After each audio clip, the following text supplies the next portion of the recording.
Shin da gaske ne hukumar da ke yaƙi da masu yi wa tattalin arzikin ƙasa zagon ƙasa a Najeriya, wato EFCC, ta koma hukumar da ake amfani da ita wajen gallazawa jam'iyyar adawa a Najeriya? Wannan dai shi ne raɗe-raɗi ko in ce zargin da wasu jam'iyyun adawa ke yi a 'yan kwanakin nan.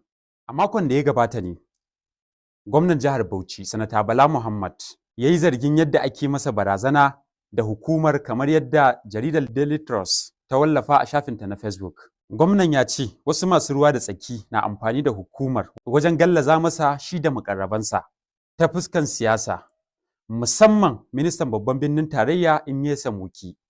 Wasu da dama suna ganin cewa ko mai mutum ya aikata da zarar ya koma jam'iyyar APC mai mulki, ana yafe masa tare da kawar da kai a kansa, kamar yadda wasu ke zargin yadda aka yi burus da batun tsohon gwamnan jihar Kogi Yahaya Bello. Duk da cewa hukumar ta EFCC tana tuhumarsa akan zunzurutun kuɗaɗe da ya yi sama da faɗi da su. To sai dai hukumar ta bayyana cewa bata manta da shari'ar tsohon gwamnan jihar Kogin ba, domin maganarsa tana gaban kotu.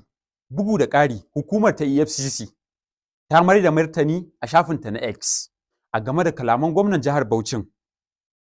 Shin kuna ganin hukumar ta EFCC tana gudanar da aikinta yadda ya kamata a faɗin Najeriya? Ku aje mana ra'ayinku a comment section.